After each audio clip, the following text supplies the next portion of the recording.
Друзья, приветствую вас! Это обзор выходного дня. Давайте рассмотрим, какие изменения произошли в позициях на СОТ СФТС по нефти, доллару, рублю, золоту, серебру и другим активам, а также затронем, что происходит с позициями на форсе ММВБ. Так, вот в пятницу вышли данные по СОТ СФТС. Также в пятницу вечером вышли данные по количеству активных буровых установок от Baker Hughes. Но здесь происходит небольшой рост. Действительно, Техас оттаивает. И поскольку цены на нефть достаточно высокие, то, соответственно, наращивание добычи, оно вполне синхронно происходит, а для этого нужны новые вышки. Так, далее, обращаю внимание, вот этот календарик экономический, здесь приводятся данные по позициям нон-коммерсов, так называемых американских спекулянтов. И с моей точки зрения этот показатель, он наиболее эффективен для того, чтобы принимать решения на предстоящую неделю по тому, как, скорее всего, будет себя вести рынок. Так, вот у нас здесь по алюминию данные. По алюминию произошло наращивание лонгов. Кстати, по меди тоже. По меди лонги продолжают наращивать. Это достаточно позитивный момент.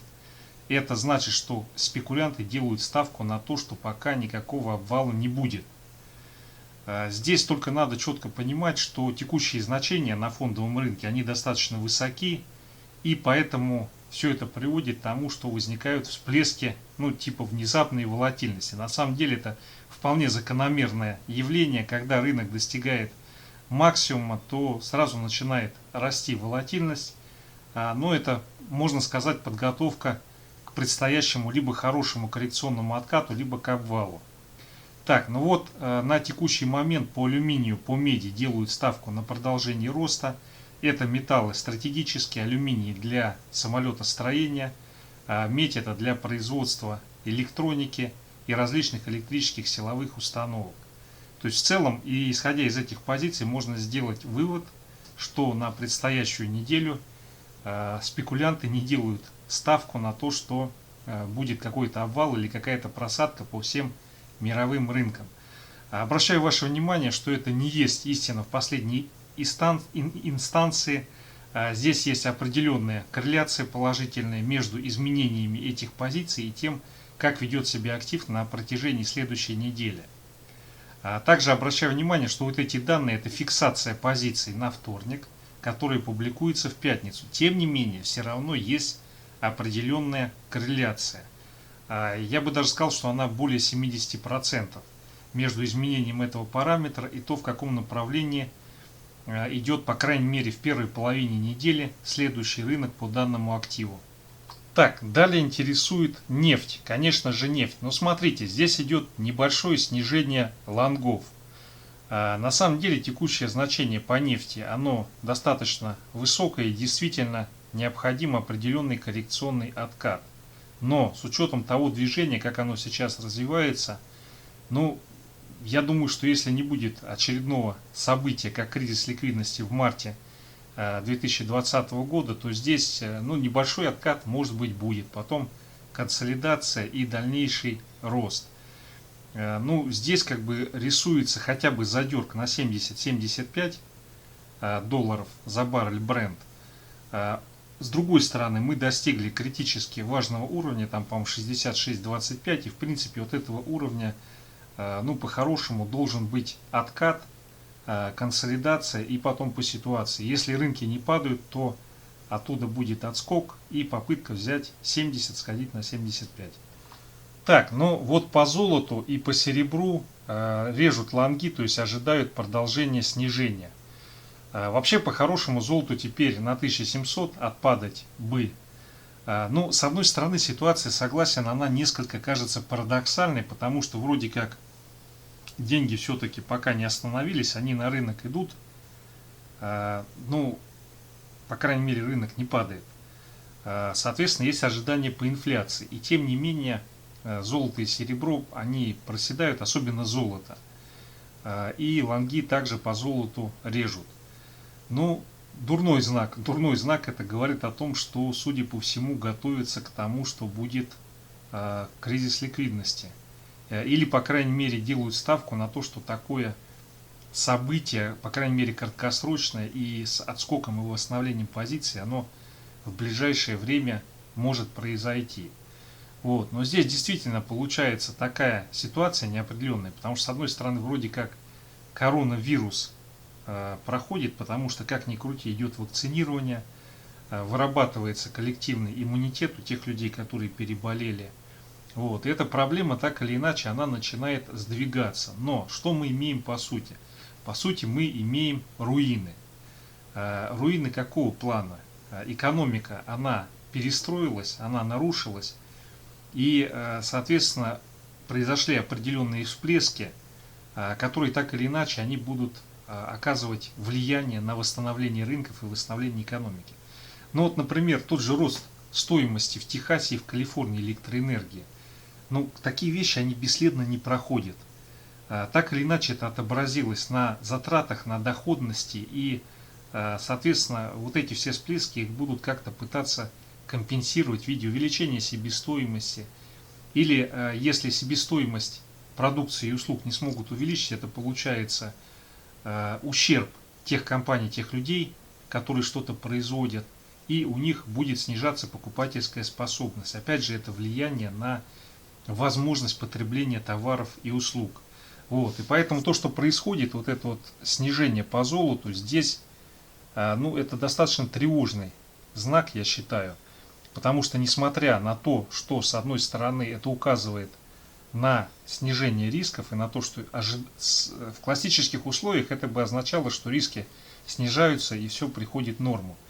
Но с учетом последних событий это может означать, что все-таки ожидают и суровый кризис ликвидности, хотя бы краткосрочный. Так, друзья, ну вот по NASDAQ очень интересные изменения произошли. Спекулянты наконец-то перевернулись по NASDAQ и из лонгов перешли в шорты. Но если по NASDAQ рассматривать динамику изменения позиций спекулянтов, то здесь ну, пока нету четкой ясности и определенности относительно того, что NASDAQ начнет здесь пикировать и падать. Да, в сентябре снижение, переход вот этой линии привел к тому, что произошел серьезный коррекционный откат. Но сейчас достигнутые значения индексом NASDAQ, они указывают на то, что этот откат может остановиться и он может отбиться и уйти наверх. Если вот по NASDAQ смотреть график, дневной таймфрейм, то здесь у нас получается есть волшебный уровень, это 12980. Вот когда идет снижение, коррекционный откат, если этот уровень не пробивается, отсюда возникает отбой и движение наверх. Поэтому да, то есть то, что NASDAQ в отрицательную зону перешел, это указывает на то, что может вот этот вот обвал продлиться и, соответственно, NASDAQ двинется на 11500.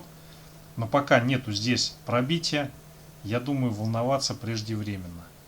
Так, далее природный газ. Здесь лонги сократили, но это вполне как бы очевидно. Зима подходит к концу, морозы отступают.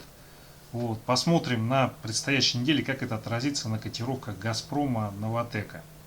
Вот, пока как бы это может придать отрицательный импульс движения. Но не будем загадывать, потом более детально посмотрим. Ну а по газу ожидания такие, что газ в цене будет проседать, исходя из этой динамики.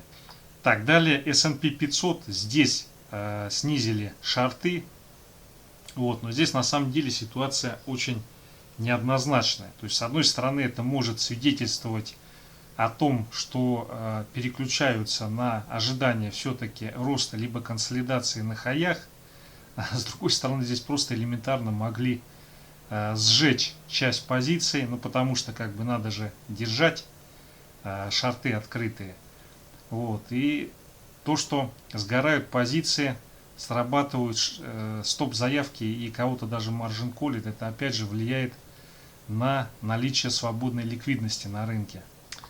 Так, по серебру тоже пошел выход из серебра, но с моей точки зрения серебро более устойчиво выглядит, чем золото. Вот. Но текущие реалии таковы, что действительно пока идет откат по драгметаллам.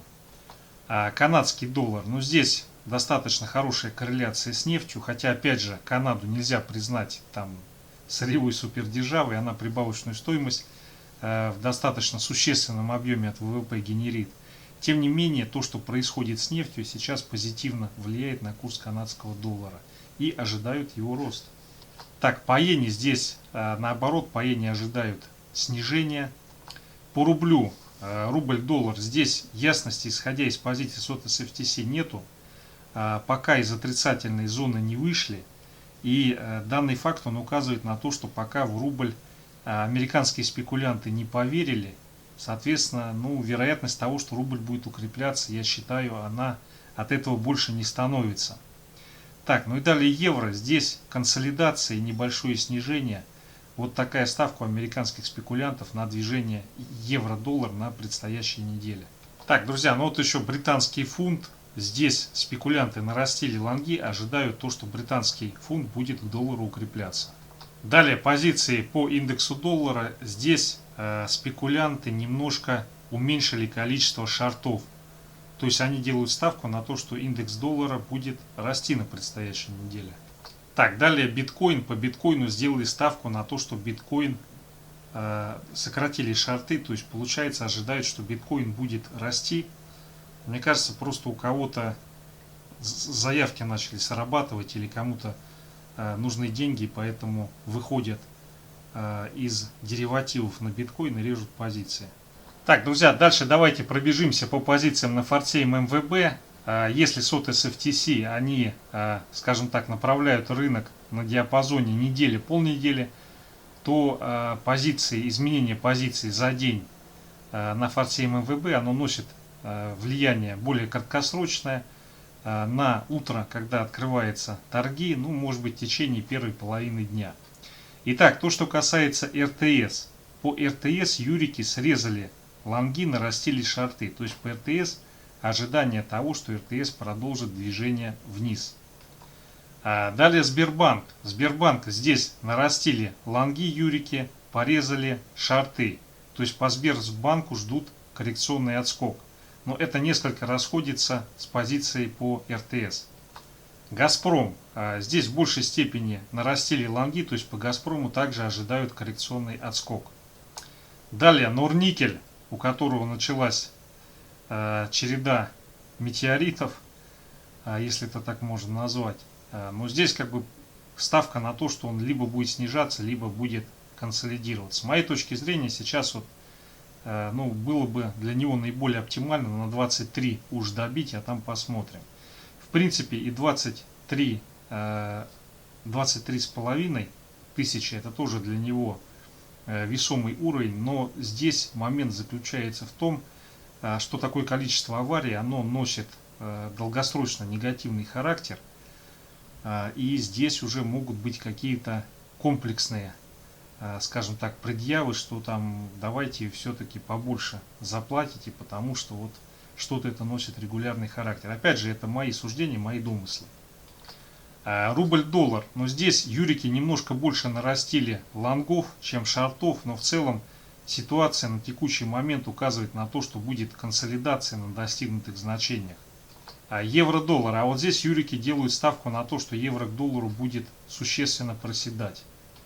Евро-рубль. Здесь ставка на рост, на отскок, на то, что евро к рублю будет расти. Вот, конечно, она не очень такая сильная, но тем не менее, то есть ждут, что евро немножко на открытие отскочит к рублю. Так, и вот британский паунд, фунт. Здесь юрики делают ставку на то, что он в понедельник будет проседать к доллару. Есть здесь определенная раскорреляция, но тем не менее, то есть они делают ставку на то, что он будет проседать. Раскорреляция здесь с позициями спекулянтов на SOT FTSE, потому что по британскому фунту нон-коммерсы, они же спекулянты, сделали ставку на то, что британский фунт на предстоящей неделе будет к доллару расти. Но понедельник это все-таки не вся предстоящая неделя. Так, далее нефть. Смотрите, по нефти здесь ожидание того, что нефть будет все-таки консолидироваться на достигнутых значениях, потому что здесь есть небольшой перевес того, что режут лонги, но он не такой большой. А серебро, здесь ставка, к сожалению, на продолжение снижения. Золото, здесь ставка на существенное снижение. Я бы даже сказал, что с учетом такого наращивания шортов, наверное, ждут похода на 1700. Природный газ, но здесь тоже сделали ставку на снижение. Друзья, все, это основные активы. Спасибо за внимание. Подписывайтесь, если вам понравилось, на мой YouTube и Telegram канал. Хороших выходных. До свидания.